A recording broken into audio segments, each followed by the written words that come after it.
Conservation of momentum practice worksheet. Variety of formulas up at the top. They might be helpful. We're going to work through these one by one.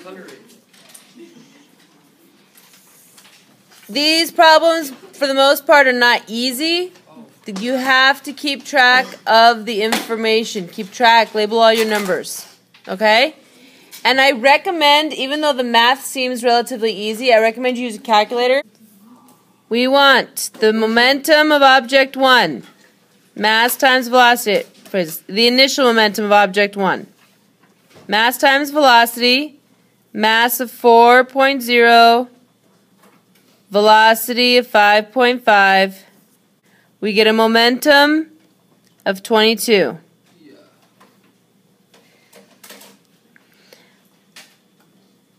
Momentum of object 2 initially.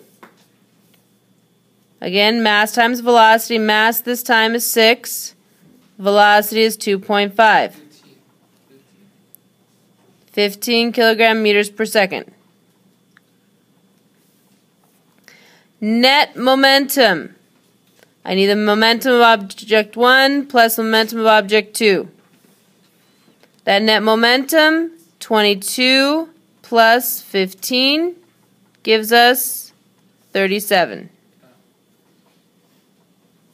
Okay? Net momentum does not change for the system. Doesn't matter if they crash into each other or not. The net momentum for the system does not change. That's our system. Both of those objects combined. Okay? So that we just figured out the net momentum using that individual data. We had all the necessary information before they crash into each other. After they crash into each other, we know that their masses have not changed. Now, what kind of crash is this? What kind of collision is this if they've stuck together? So it's an inelastic collision because they stuck together and now they're going to move together as one object. If they're moving together as one object, they have just one mass. What is that mass going to be? Well, the mass of object 1 plus the mass of object 2. 4 plus 6 is 10. So the mass of the train, all right, these are the individual cars that are combined now and they combine to make a train. The mass of the train is 10 kilograms. All right, we know that the net momentum is 37. Well, it's all one object now, so the momentum of that one object is also 37. What do we want to know? Meters per second? What's that? What are we asking for? Velocity. We want the velocity. Momentum is mass times velocity. If velocity is the question, we need to rearrange the formula. M on top.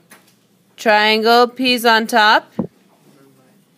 Velocity is equal to P over M. So, plugging those values in, my momentum of 37 divided by a mass of 10 gives me my velocity. 37 divided by 10? 3.7. Alright? So that tells me that my car has 3.7 meters per second of velocity. Now notice it's a positive velocity. A positive velocity means what it's moving to the right. If it was a negative velocity, which direction would it be moving? To the left. Okay? The first one is definitely the easiest one of all. First, we want the momentum of object 1. We need its mass, velocity. Okay, object 1, object 2. Mass is 4. Velocity is 3. 4 times 3 is 12. Oh my gosh. Object 2. Momentum, mass times velocity. Mass is 6. Velocity of negative 3. 6 times negative 3 is a negative 18. My net momentum, I need to add those together. 12 plus negative 18. Negative 6. Negative 6. Yes.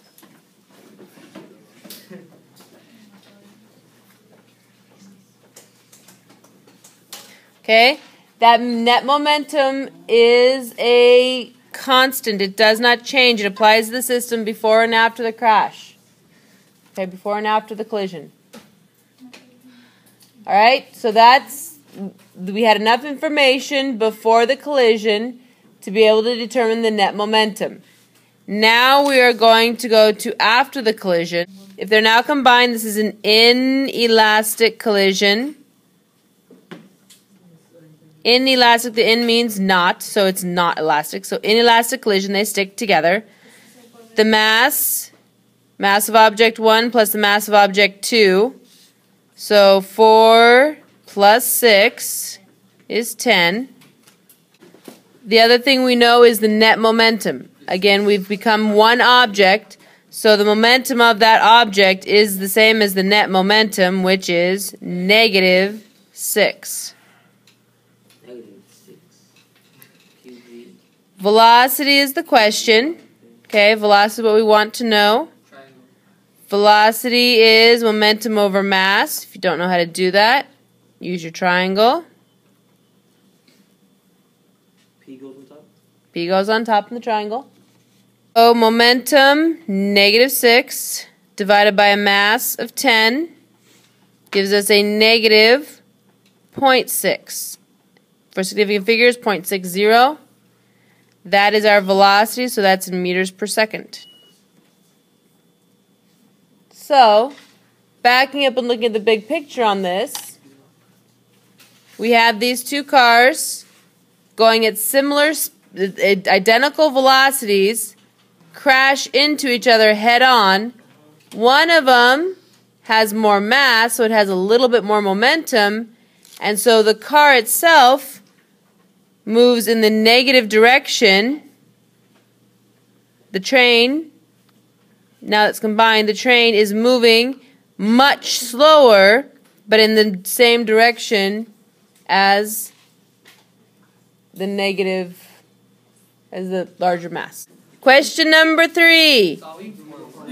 We're given the mass and the velocity for object 1 before the crash, but before the crash we don't know the velocity of the second one. So with this information we cannot determine the net momentum. Okay? Okay, so we have to work through this problem backwards. There's enough information after the crash to figure out the net momentum, and then we'll apply that to the information provided before the crash. So, mass of the train is the mass of each car added together. So, 4.0 plus 6.0 gives us 10. We know the velocity is negative 8.5. Now, why is it negative again? Because it's going to the left. So my momentum for the train is the mass times the velocity. The mass of 10 multiplied by a velocity of negative 8.5 gives me a momentum of negative 85. Now, the momentum of the train is the same as the momentum of the system. So this is also the net momentum. So my net momentum is a negative 85 kilogram meters per second. Before the crash, we can calculate the momentum of the first car. We have its mass and its velocity. All right, so mass of 4, velocity of 2.5. That gives us a momentum of 10 kilogram meters per second. All right? We do not know the velocity of the second car, but we do know its mass and we know the P net. If I take this formula and I rearrange it, I can solve for either the momentum of 1 or the momentum of 2. So, the momentum of 2 is the net momentum minus negative 85 minus a positive 10. Now, if you're not comfortable adding and subtracting negative numbers, use your calculator. We get a negative 95. So that's the right? That is the momentum of the second car. But what is it we really want? The meters per second. It's velocity. Oh. Velocity is the question. Velocity is the momentum divided by the mass. So the momentum of car 2 is negative 95. Its mass is 6. So negative 95 divided by 6. 15.8. Negative 15.8. Okay? That's the answer. So 16, because you're going to round it to 16, 15.8333, you're going to round it to 16 meters per second. Negative means it's going Left. to the left. Oh, I see it now, miss. Okay, so for question number 4, try and do it on your own. Pause the video.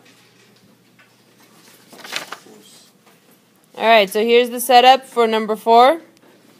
We have the momentum of object 1, the momentum of object 2. Calculated those, add them together. We get a net momentum of negative 8 kilogram meters per second. Over here, we need the momentum for object 1 after the crash. Okay, so mass of 4 multiplied by a velocity of negative 4.5.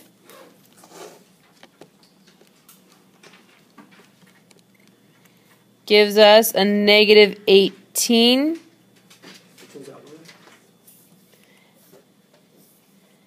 The momentum of object number 2, we don't have the mass to calculate it, but we do have the net momentum and the momentum of object 1. So we're going to take the net minus momentum of object 1. So a negative 18 minus a negative 8. Negative 18 minus 8 gives us negative 10. So now we have the momentum of object 2. We have the mass of object 2 to solve for its velocity. We need to take the momentum divided by the mass. So negative 10 divided by 6.0. We get a negative 1.666666, 1.7 meters per second. Because it's negative, that tells us it's moving to the left. So these two cars had a head-on collision. The one on the right had a significantly larger momentum. When they crashed, the car 1 changed direction, started going left. Car 2 kept moving left, just slower.